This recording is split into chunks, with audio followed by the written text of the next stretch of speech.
Hello दोस्तों, स्वागत आपका एक बार फिर से आपके अपने YouTube चैनल पर जिसका नाम है टेक्नोगोल। तो दोस्तों आज हम बात करेंगे एक नए टॉपिक पर जिसका नाम है चीजल। तो दोस्तों बिना टाइम बर्बाद किए हुए चलते हैं सीधा टॉपिक की ओर।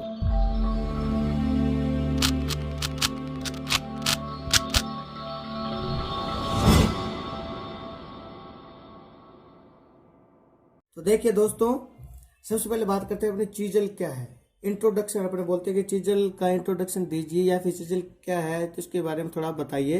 तो चीजल क्या है? एक प्रकार का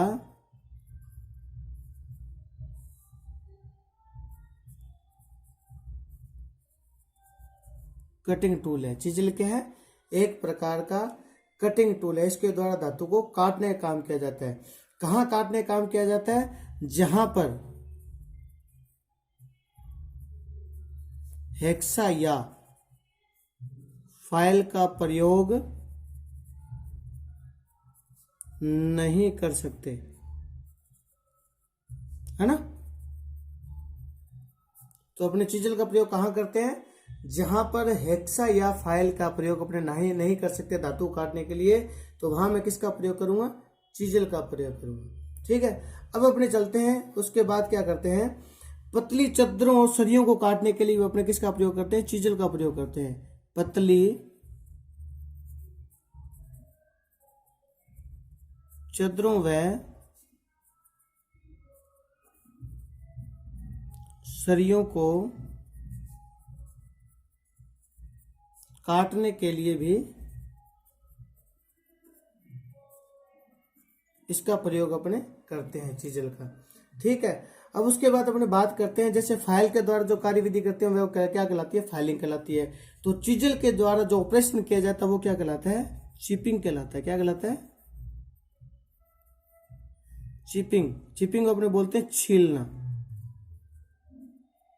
क्यों? क्योंकि छेनी के द्वारा, इसको अपने हिंदी में छेनी बोलते हैं चीजल को, है ना। तो चीजल के द्वारा धातु की परत उतारने की कार्यविधि को अपने क्या बोलते हैं? चिपिंग कहते हैं। या फिर चीजल के द्वारा जो ऑपरेशन किया जाता है उसको अपने क्या बोलते हैं? चिपिंग कहते हैं। तो चिपिंग आपको पता होगा, जैसे मैं एक छोटा सा यहाँ डायग्राम आपको बना के बताता हूँ। ये जैसे चीजल है, ये जैसे चीजल है, तो ये क्या करती है? छिलन उतारती है ना। ये जैसे मान लीजिए ये अपने पास जॉब है, तो जॉब की क्या करती है? छिलन उतारती है। तो इसीलिए अपने इसको बोलते हैं चिपिंग। ठीक है। तो चीजल के द्वारा कौन सा ऑपरेशन किया जाता है? चिपिंग करते हैं अपने। अब उसके बाद अपने बात करते हैं कि ये किस धातु की बनी होती है, चीजल किस धातु की बनी होती है। तो देखिए, मैंने एक मटेरियल मैंने आपको बताया था कि जो भी कटिंग टूल है, कोई भी कटिंग टूल हो, वो लगभग किस धातु का बना होता है? एचएस, मतलब कि हाई कार्बन स्टील का बना होता है। ठीक है। हाई कार्बन स्टील से बनाकर मैं क्या करता हूं? हार्ड व टेम्पर किया जाता है ना। मेटेरियल क्या आता है चीजल का?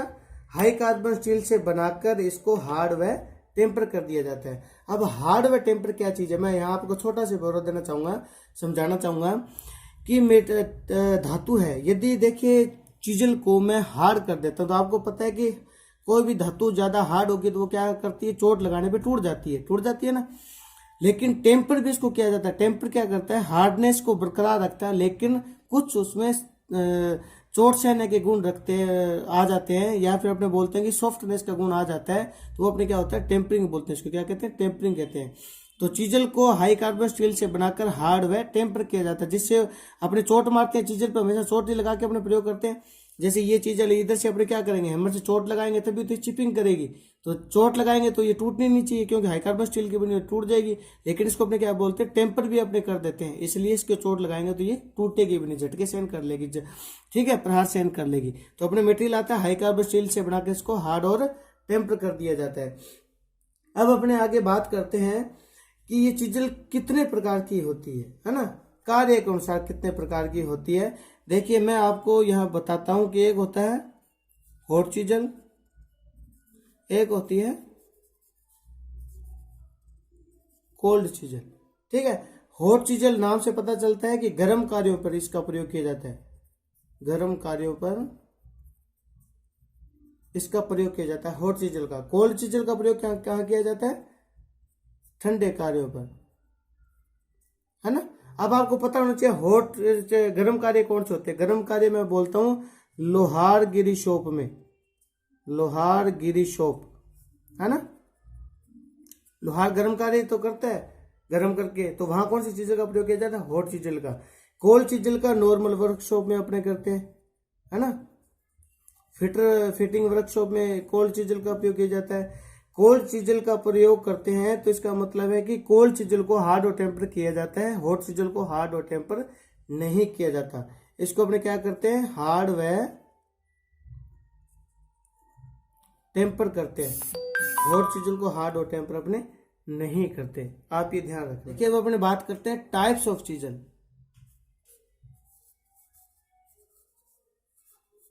टाइप्स ऑफ चीजल, कितने प्रकार की चीजल होती है ना। ये आप थोड़ा, इसमें से क्वेश्चन बहुत ज्यादा बनता है, यहीं से भी क्वेश्चन बनता है किस प्रकार की चीजल है, हॉट चीजल है, कोल्ड चीजल है। लेकिन टाइप्स ऑफ चीजल में से काफी क्वेश्चन बनते हैं, तो ये आप थोड़ा सा ध्यान से सुनिए, ठीक है। नंबर 1 पे आता अपने पास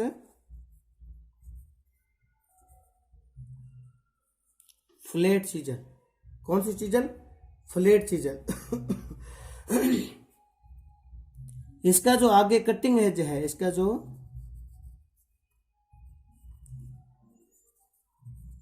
कटिंग एज है, तो इसका अपने यूज करते हैं कहाँ? साधारण कार्यों के लिए, साधारण कार्यों के लिए अपने इसका प्रयोग करते हैं। किसका? फ्लैट चीजल का। क्योंकि इसका जो कटिंग एज है वो बिल्कुल अपने पास क्या होगा? फ्लैट होगा। ये अपने पास चीजल है ना, ये ना चीजल इस प्रकार की। तो ये कौन सी चीजल है? फ्लैट चीजल है। अब एक बात थोड़ा ध्यान रखने वाली बात है कि इसका जो आगे से फेस है, इसका जो कटिंग एज है ना, इसको थोड़ा सा कन्वेक्स बनाया जाता है। कन्वेक्स बनाया जाता है। कन्वेक्स क्यों बनाया जाता है? पहली बात है कि जब अपने कटिंग करेंगे, जब इस पर अपने हैमर का प्रहार करेंगे कटिंग करने के लिए, तो क्या करता है, यदि ये कन्वेक्स है तो सबसे पहले ये कट पकड़ेगा, ठीक है, कट एक साथ पकड़ता है। दूसरी चीज आती है कि यदि ये फ्लैट होगा, यहाँ से बिल्कुल फ्लैट होता है, तो पूरी सतह को ये काटेगा, जो कि नामुमकिन है, बहुत ज्यादा दबाव लगेगा, चीजल का एज खराब हो सकता है। तीसरी बात है कि यदि ये फ्लैट होता है तो चीजल क्या करती है? उछाल लेगी, वापस उछलने के चांस ज्यादा रहते हैं चीजल के। इसीलिए चीजल को कन्वेक्स बनाया जाता है। आगे से इसके कटिंग एज को क्या बनाया जाता है? कन्वेक्स बनाया जाता है। ये ध्यान रखना इंपॉर्टेंट है कि फ्लैट चीजल का जो कटिंग एज है आगे से कन्वेक्स क्यों बनाया जाता है? कट को प्रारंभ करने के लिए कम दबाव लगता है। दूसरी बात है कि चीजल उछाल नहीं लेती है, ठीक है, चोट मारेंगे चीजल उछलेगी नहीं। कंप्लीट है। अब अपने बात करते हैं नंबर 2 चीजल की। नंबर 2 चीजल को अपने बोलते हैं cross cut chisel. Cross cut chisel, देखिए इस चीजल का क्वेश्चन बहुत बार आया हुआ है। आपको डायग्राम में दिखाई दे रहा होगा। क्रॉस कट चीजल को अपने क्या बोलते हैं? केप चीजल भी बोलते हैं। क्या बोलते हैं? केप चीजल भी अपने इसको बोलते हैं। क्रॉस कट चीजल का दूसरा नाम क्या है? केप चीजल है। उसके बाद इसका यूज कहां किया जाता है? कीवे बनाने के लिए। कहां? कीवे बनाने के लिए। ये अपने पास है क्रॉस कट चीजल। उसके बाद मैं क्या करता हूं, या फिर स्क्वायर ग्रूव, ग्रूव काटने के लिए इसका प्रयोग किया जाता है ना। तो आप ये ध्यान रखिए, क्रॉस कट चीजल क्या है? केप चीजल इसको बोलते हैं। कीवी बनाने के लिए इसका प्रयोग किया जाता है, या स्क्वायर ग्रूव बनाने के लिए इसका प्रयोग किया जाता है। क्वेश्चन बहुत बार आता है एग्जाम पेपर में, केप चीजल क्या है, इसका दूसरा नाम क्या है, या फिर कीवी बनाने के लिए कौन सी चीजल का प्रयोग करते हैं, स्क्वायर ग्रूव बनाने के लिए किस चीजल का प्रयोग करते हैं, तो अपने यहाँ क्रॉस कट चीजल का प्रयोग करते हैं, ठीक है। अब बारी आती है नंबर 3 चीजल की, मैं लेता हूं, और यहाँ आती है diamond point chisel. Diamond point chisel.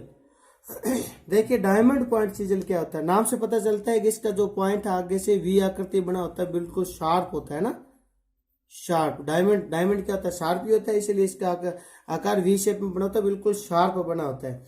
अब उसके बाद देखिए अपने क्या करते हैं, डायमंड पॉइंट चीजल का प्रयोग कहाँ किया जाता है? जैसे मान लीजिए एक तो है वी आकार के नालियां बनाने के लिए या ग्रूव बनाने के लिए, है ना, वी आकार के ग्रूव बनाने के लिए इसका प्रयोग किया जाता है।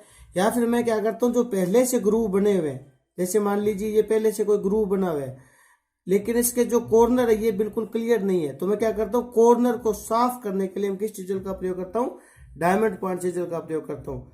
ठीक है, किसी भी प्रकार का कॉर्नर हो उसे यदि मैं साफ करना है या कॉर्नर को शार्प बनाना है तो मैं किस चीजल का प्रयोग करता हूँ, डायमंड पॉइंट चीजल का प्रयोग करता हूँ। तो सबसे पहले क्वेश्चन आता है किस चीजल का शेप जो वी आकृति होती है इससे डायमंड पॉइंट चीजल की होती है। व्यू ग्रुव काटने के लिए डायमंड पॉइंट चीजल का प्रयोग करते हैं। कॉर्नर को साफ करने के लिए, कॉर्नर में से बर निकालने के लिए किसका प्रयोग किया जाता है, डायमंड पॉइंट चीजल का प्रयोग किया जाता है। कंप्लीट है। अब अपने चलते हैं आगे वाली चीजल पर। यहां आता है round nose chisel, round nose chisel. देखिए नाम से पता चलता है राउंड नोज चीजल, तो इसका जो कटिंग एज है वो कैसा होता है, गोलाकार आकृति में होता है ना, हाफ राउंड आकृति में होता है। क्यों, राउंड नोज चीजल है तो लगभग हाफ आकृति में, अर्धवर्ताकार आकृति में इसका कटिंग एज बना होता है, राउंड नोज चीजल का। अब इसका प्रयोग अपने कहाँ करते हैं, ऑयल ग्रूव काटने के लिए। ऑयल ग्रूव काटने के लिए अपने किसका प्रयोग करते हैं, राउंड नोज चीजल का। या फिर सुराख अपने करते हैं, सुराख करते हैं तो वो आउट हो गया, सेंटर से आउट हो गया, सेंटर से आउट हो गया है तो उसको सही करने के लिए अपने इसका प्रयोग करते हैं। ठीक है, राउंड नोज चीजल का जो कटिंग पॉइंट आगे से कटिंग है जो वो कैसे आकृति होगा, राउंड होगा। ऑयल ग्रूव काटने के लिए, ऑयल ग्रूव क्या होता है, बेरिंग में काटे जाते हैं ना। उसके बाद अपने करते हैं कि यदि कोई सुराख और सेंटर से आउट हो गया तो उसको वापस सेंटर में लाने के लिए अपने किसका प्रयोग करते हैं, राउंड नोज चीजल का अपने प्रयोग करते हैं। चले अब अपने आगे। अब देखिए नंबर 5 आता है, मैं आपको साथ साथ में क्वेश्चन भी बता रहा हूँ किस प्रकार से क्वेश्चन आते हैं, ध्यान रखिएगा। उसके बाद आता है side cut chisel, side cut chisel.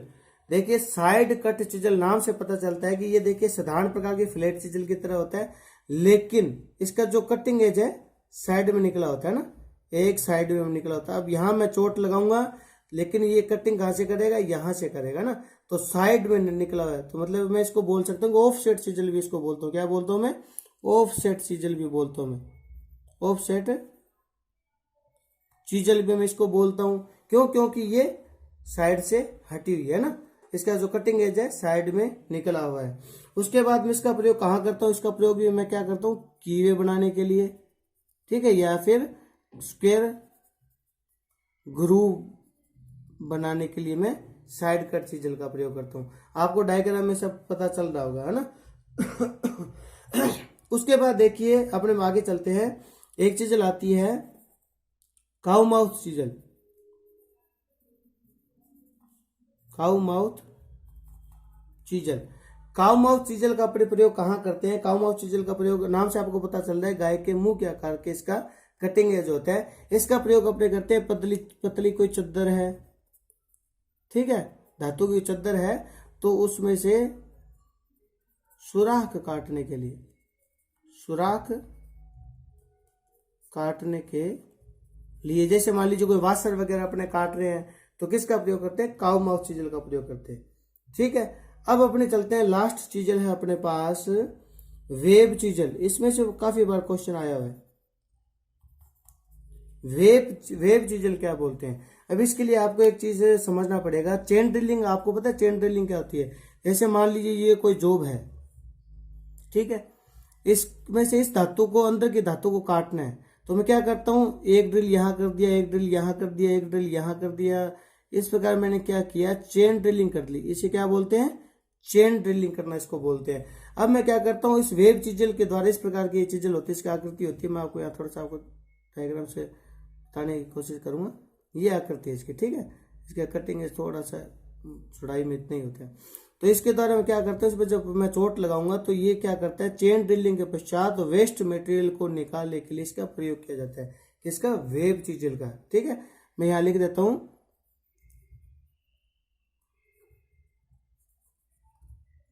Chain drilling के पश्चात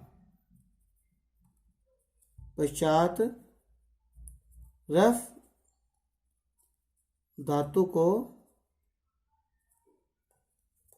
हटाने के लिए मैं किसका प्रयोग करता हूँ? वेब चीजल का प्रयोग करता हूँ। ठीक है, अब देखिए इसमें से क्वेश्चन किस प्रकार बनता है, मैं आपको एक बनाता हूँ। फ्लैट चीजल का आपके पास आ गया, कटिंग एज वीए करता है साधारण कार्यों के लिए। क्रॉस कट चीजल का दूसरा नाम केप चीजल है, कीवे बनाने के लिए, स्क्वायर गेज बनाने के लिए। डायमंड पॉइंट चीजल का प्रयोग वी आकार के इसका जो कटिंग है जो उसका शार्प होता है और वी ग्रूव बनाने के लिए प्रयोग करते हैं और कॉर्नर को साफ करने के लिए प्रयोग करते हैं। राउंड नोच चीजल का प्रयोग करते हैं ऑयल ग्रूव काटने के लिए, क्यों आगे से इसका जो कटिंग है जो राउंड होता है और यदि कोई सुराख सेंटर से आउट हो गया तो उसको वापस सेंटर में लाने के लिए।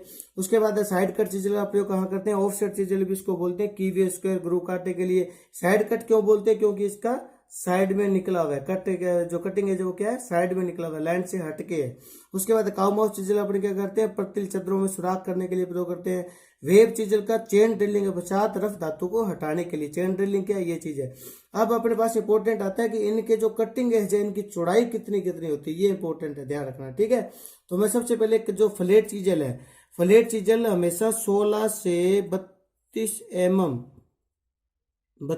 16 से 32 mm ये मैं सारी बताऊंगा। कटिंग एज की चौड़ाई है ये, ध्यान रखना। ठीक है, कटिंग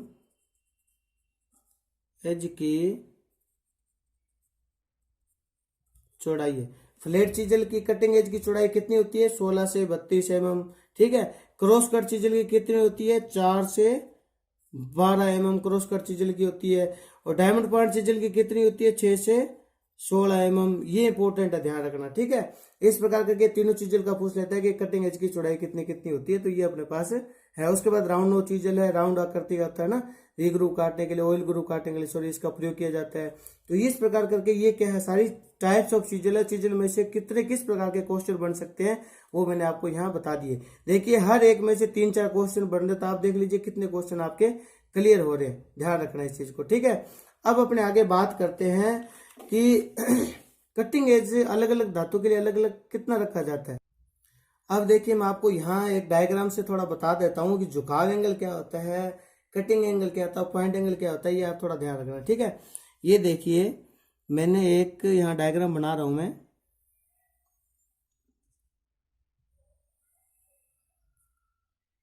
ये चीजल का कटिंग एज है,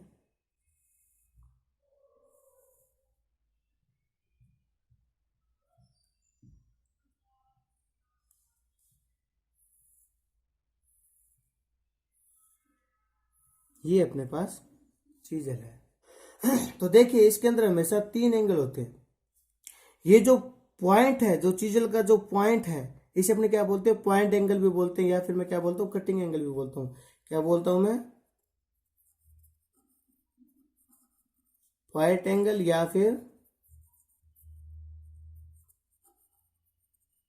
एंगल, किसको बोलता हूँ? ये जो पॉइंट है ना, तो इस पॉइंट को ही मैं आगे ले जाता हूं, इसमें पॉइंट को ही मैं आगे ले गया। ठीक, और ये है अपने पास सेंटर लाइन, सेंटर लाइन। तो देखिए पॉइंट एंगल कटिंग एंगल साधारणतः कितना रखा जाता है? 60 डिग्री रखा जाता है। तो ये एंगल कितना हो गया? 60 डिग्री। कौन सा एंगल है? पॉइंट एंगल या फिर कटिंग एंगल। ठीक है। अब देखिए उसके बाद अपने बात करते हैं इस एंगल की। ये कौन सा एंगल है? ये जो एंगल है ना, ये एंगल होता है क्लियरेंस एंगल। कौन सा? Clearance angle. क्लियरेंस एंगल ये कितना रखा जाता है? हमेशा 10 डिग्री। ठीक है, 10 ये हो गया, 60 ये हो गया, कितना हो गया? 70। और टोटली एंगल कितना है? 90 डिग्री। तो ये जो कोण होता है इसे अपने बोलते हैं रेक एंगल। क्या बोलते हैं? Rake angle. तो रेक एंगल कितना हो गया? 20 डिग्री। रेक एंगल, समझ गए आप? इस प्रकार का डायग्राम बनके बहुत बार आया है एग्जाम के अंदर कि ये एंगल कौन सा है, ये एंगल कौन सा है, ये एंगल कौन सा है, तो आपको पता होना चाहिए। ठीक है, कंप्लीट एंगल कितना है, 90 डिग्री। ये एंगल कौन सा है, क्लियरेंस एंगल है। ये कौन सा एंगल है, पॉइंट एंगल है, इसे बोल दीजिए, या फिर कटिंग एंगल बोल दीजिए। और ये कौन सा एंगल है, रेक एंगल। तो सबसे पहले पॉइंट एंगल की बात कर लीजिए। जिस पॉइंट में बना हुआ है वो उसका पॉइंट एंगल है, 60 डिग्री पॉइंट एंगल होता है। ये 10 डिग्री क्लियरेंस एंगल होता है, तो ये 20 डिग्री रेक एंगल होता है। अब देखिए अपने बात करते हैं यहाँ, यदि मैं क्लियरेंस एंगल को कम कर देता हूं, क्या करता हूं मैं, क्लियरेंस एंगल को इसको मैंने कम कर दिया, तो इसका मतलब चीजल को मैंने थोड़ा और झुका दिया है ना, नीचे की तरफ मैंने क्या कर दिया, और झुका दिया। अब मैं जब इस पे चोट मारूंगा तो चीजल क्या यहां से इसलिए क्या नाम धातु को परत उतारेगी, नहीं उतारेगी। चीजल क्या करेगी, स्लिप करेगी। क्या करेगी, स्लिप करेगी बार बार में। क्यों, यहां से मैं चोट लगाऊंगा तो चीजल क्या करेगी, स्लिप करेगी। स्लिप क्यों कर रही है, क्योंकि मैंने क्लियरेंस एंगल कम कर दिए। होना कितना चाहिए, 10 डिग्री। मैंने कितना कर दिया, इसको 5 डिग्री कर दिया। मैंने कि मैंने चीजल को ज्यादा झुका दिया नीचे की तरफ। तो जैसे मैं इस पे चोट लगाऊंगा तो ये क्या करेगी, स्लिप करेगी, है ना। उसके बाद मैं बात करता हूं, मान लीजिए इस एंगल को मैंने बढ़ा दिया। अब मैंने क्या कर दिया, इसको बढ़ा दिया। 10 डिग्री की जगह मैंने क्या कर दिया, इसको 20 डिग्री कर दिया। कितना कर दिया, 20 डिग्री कर दिया। तो मैंने इसको 20 डिग्री किया, तो इसका मतलब ये एंगल कम हुआ है कि नहीं हुआ, एक एंगल कम हो गया, मतलब ये 10 डिग्री हो गया।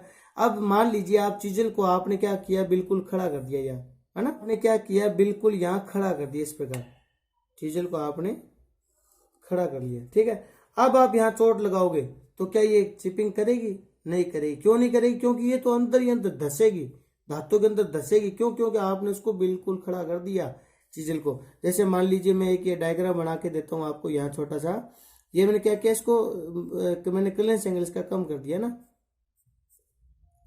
अब आप इधर से प्रहार करोगे तो ये कट ही नहीं पकड़ेगी, ये स्लिप करेगी बार बार में। क्यों, क्योंकि इसका क्लियरेंस एंगल कम है। और ये कौन सा, रेक एंगल, मैंने इसको बढ़ा दिया था ना। अब मैं क्या करता हूँ, रेक एंगल को मैं कम कर देता हूँ। इसके अंदर यहाँ देखिए, ये दूसरा डायग्राम है मेरे पास। मैंने यहाँ क्या किया,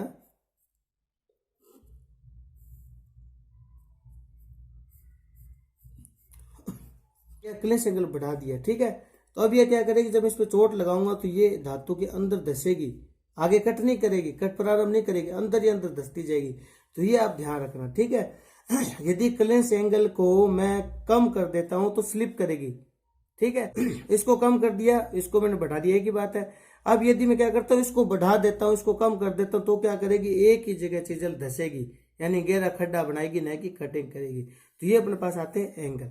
ठीक है, अब एक मैं सारणी से आपको मैं कई क्वेश्चन के जवाब देने वाला हूं, ये आप सारणी आप याद रख लेना। ठीक है, अब इधर देखिए अपने पास आता है मटेरियल, फिर अपने पास आता है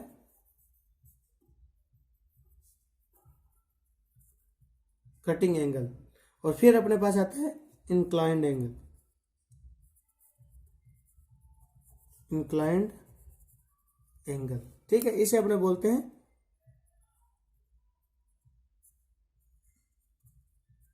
झुकाव। ठीक है, अब सबसे पहले आपको क्या रखना है, सारे क्वेश्चन आपके यहाँ कंप्लीट हो जाएंगे, ध्यान रखना। सबसे पहले सबसे हार्ड धातु को ले लीजिए, हाई कार्बन स्टील को ले लिया मैंने। किसको ले लिया, हाई कार्बन स्टील को। उसके बाद मैं इससे थोड़ा सा कम मीडियम कार्बन स्टील को ले लेता हूं, मीडियम, या फिर मैंने क्या कर लिया, कास्ट आयरन को ले लिया। ठीक है, मैंने उसके बाद मैं क्या करता हूँ, इससे और कम मैं ले लेता हूँ, माइल्ड स्टील को मैंने ले लिया। उसके बाद मैं क्या करता हूँ, पित्तल को ले लेते हैं, पित्तल को बोलते हैं ब्रास। उसके बाद मैं क्या करता हूँ, तांबा ले लेता हूँ, तांबा को अपने क्या बोलते हैं, कॉपर, है ना। उसके बाद लास्ट में ले लेता हूँ मैं एल्यूमिनियम। ठीक है, ये क्रम से याद रखना, सबसे पहले हाई कार्बन स्टील, फिर मीडियम कार्बन स्टील, फिर माइल्ड स्टील, फिर पित्तल, फिर तांबा, एल्यूमिनियम। अब चलें अपने आगे, कैसे याद रखने हैं आपको, कटिंग एंगल आपको कैसे याद रखना है। सबसे पहले 65 डिग्री कम कर दीजिए, 5 60 डिग्री, 5 फिर कम कर दीजिए 55 डिग्री, 5 फिर कम कर दीजिए 50 डिग्री, 5 फिर कम कर दीजिए 45 डिग्री। अब आप सीधा इसको कर दीजिए 30 डिग्री। कटिंग एंगल याद है, कोई दिक्कत वाली बात नहीं है। क्रम से आपको याद रखना, high carbon steel, medium carbon steel, mild steel, पित्तल, तांबा, एल्यूमिनियम। ठीक है। 65, 60, 55, 50, 45, फिर 30 हो गया कंप्लीट। कौन सी धातु के लिए कौन सा कटिंग एंगल रखते हैं, कंप्लीट है। अब अपने झुकाव एंगल की बात कर लेते हैं। इसके लिए अपने रखते हैं 39.5 डिग्री। ठीक है, 5 इसमें से कम कर दीजिए, अपने एक कॉलम छोड़ के आप लिख दीजिए 34.5 डिग्री। फिर आप 5 कम कर दीजिए, फिर आता है 29.5 डिग्री। 5 कम किया आपने 39.5, फिर 5 कम कर दिए 34.5, फिर 5 कम कर दिए 29.5। अब इसमें से आप 2.5 कम कर दीजिए, 37 इसमें से 2.5 कम कर दीजिए, 32 इसमें से आप कर दीजिए 22 डिग्री इसको। तो ये देखिए आपके पास कितने क्वेश्चन कंप्लीट हुए, 6, 12 और 6, 18 क्वेश्चन है ये। एल्यूमिनियम के लिए झुकाव कोण कितना था, 22 डिग्री। पित्तल के लिए झुकाव कोण 32 डिग्री। Mild steel medium carbon steel cast iron के लिए कितना, इतना। ये सारा चीज आपको कब याद रहेगा, जब आप क्रम से चलोगे। High carbon steel, medium carbon, इसको आप क्रम से रखना शुरू कर देना। ठीक है, इसको आप रट लेना इस चीज को, तो ये अपना आप ऑटोमेटिक आपके तैयार हो जाएंगे। सबसे पहले 65 रख दीजिए, 5 कम करते आइए, लास्ट में 30 रख दीजिए। ठीक है, इधर 39.5, 5 कम करके फिर 34.5, फिर 5 कम करके 29.5, फिर इसमें से आप 2.5 कम कर दीजिए 37, इसमें से 2.5 कम कर दिए 32, और फिर ये 22।